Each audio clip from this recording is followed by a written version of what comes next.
ओम श्री गणेशाय नमः। ओम गं गुरुवे नमः। ओम नमः शिवाय। शिवजी सदा सहाय।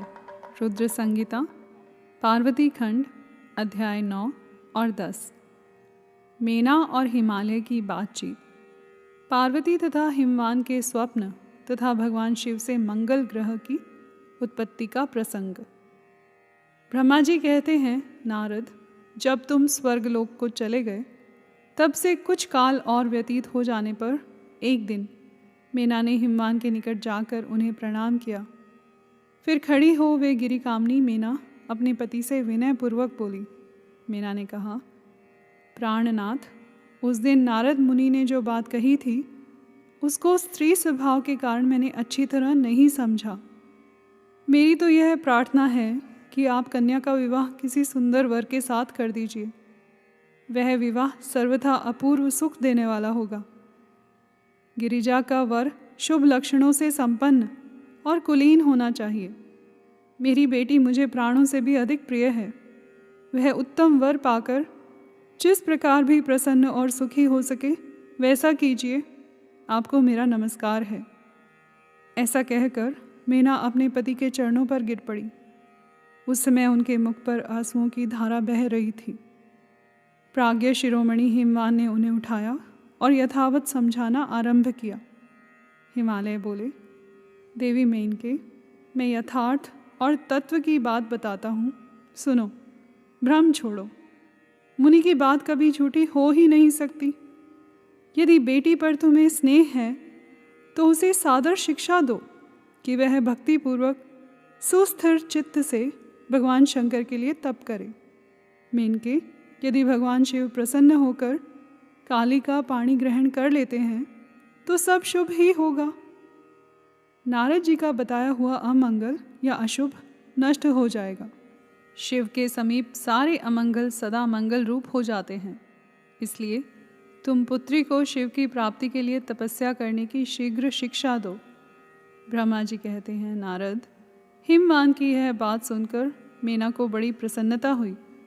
वे तपस्या में रुचि उत्पन्न करने के लिए पुत्री को उपदेश देने के निमित्त उसके पास गई, परंतु बेटी के सुकुमार अंग पर दृष्टिपात करके मेना के मन में बड़ी व्यथा हुई।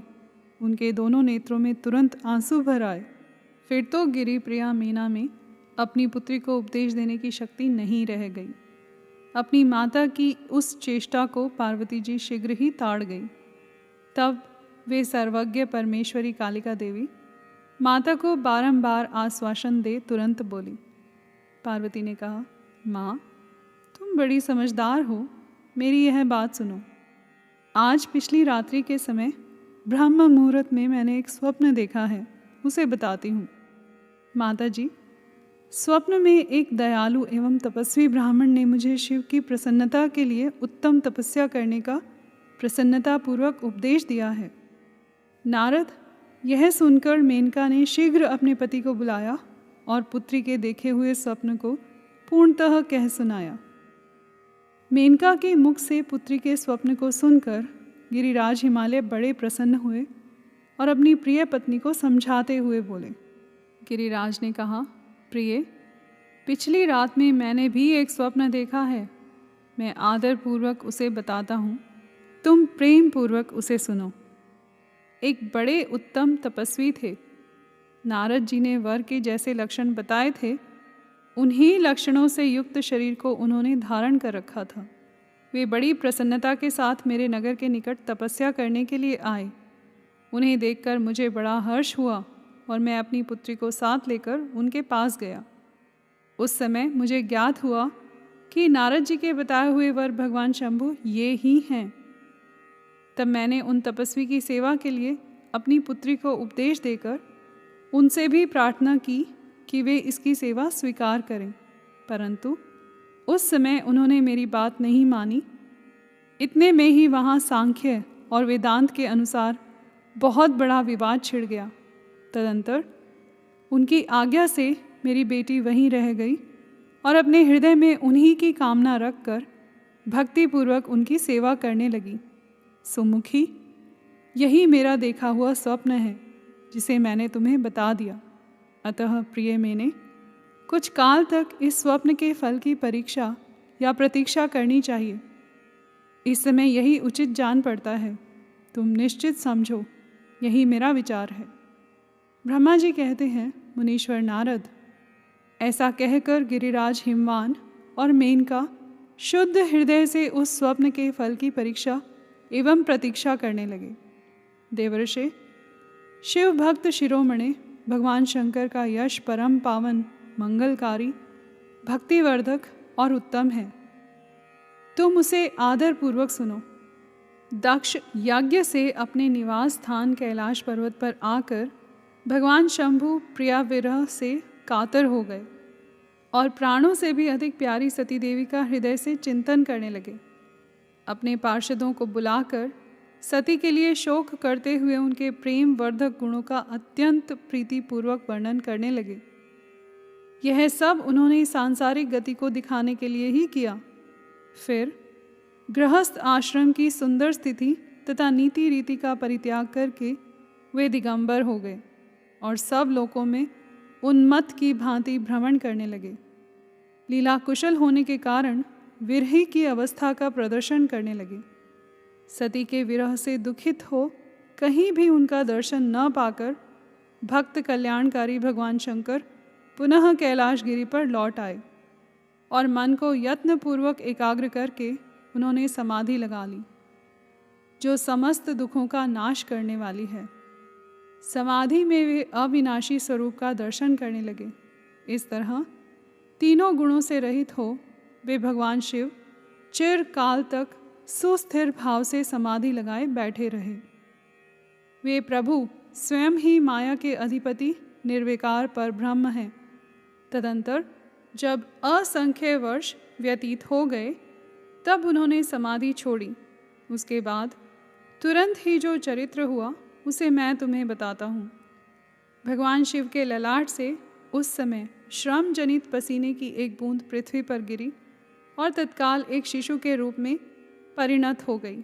मुने, उस बालक के 4 भुजाएं थी, शरीर की कांति लाल थी और आकार मनोहर था। दिव्य द्युति से दीप्तिमान वह शोभाशाली बालक अत्यंत दुस्सह तेज से संपन्न था।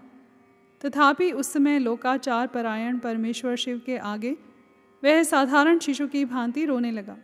यह देख पृथ्वी भगवान शंकर से भयमान उत्तम बुद्धि से विचार करने के पश्चात सुंदर स्त्री का रूप धारण करके वहीं प्रकट हो गई।